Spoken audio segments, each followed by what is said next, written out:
So today we're going to take a walk down to Chapel Porth, which is one of the 3 beaches in St Agnes.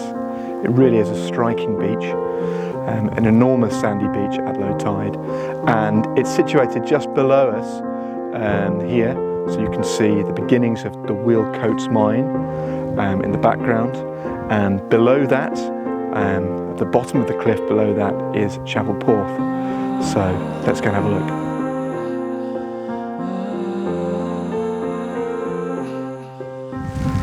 Wheal Coates is a beautiful place to come and visit, and I frequently come here with Duke, my dog, after work, and it certainly makes me feel more grounded and more appreciative of nature every time I visit.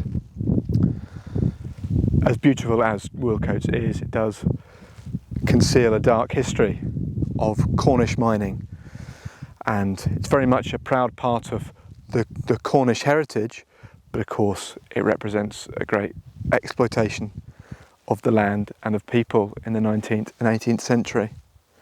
It is an iconic view. I'm sure that you've seen this view on the TV shows like in Poldark, or perhaps even in the Rosamunde Pilcher films.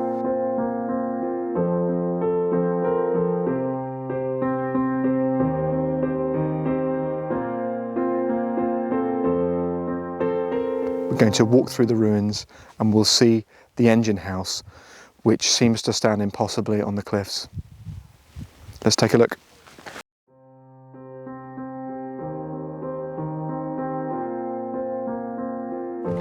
It is a great privilege to live in St Agnes, to have this beautiful landscape on our back door. When I moved down from London 14 years ago, I could not believe that a place like this existed.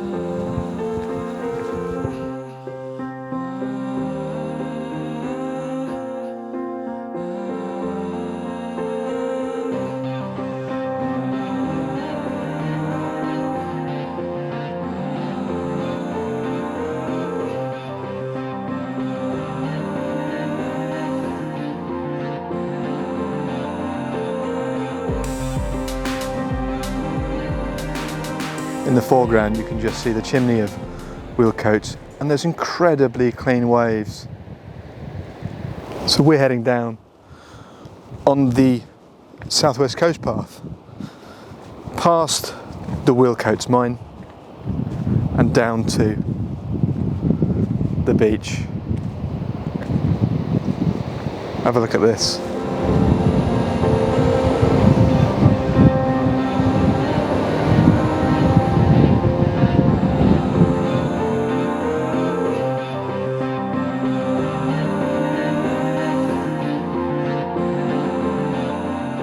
This walk down is quite manageable, although high, but worth it, worth the walk.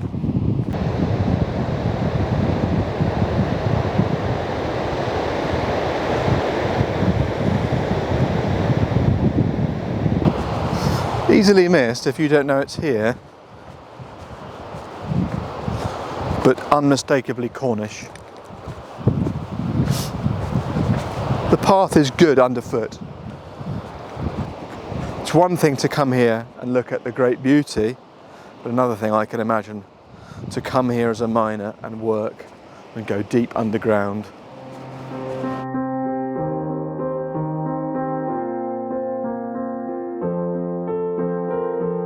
I can't imagine living anywhere else.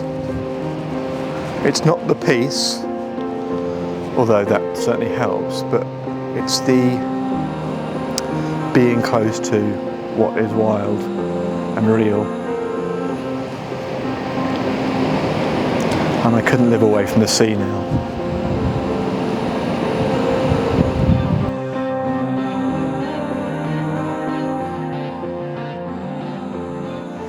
At low tide, the sandy beach is vast and expansive. At high tide, there really isn't much of a beach at all. It has a notoriously strong swell. When I first moved here, my neighbour Paul, who's now a Coast Guard, took me surfing, and I got caught in a rip and almost died. And now, of course, Paul spends his life saving people. He's a really important member of not just the Coast Guard, but also of the RNLI here. And I always remind him when I see him that he almost killed me. A strange beginning to a career of life-saving.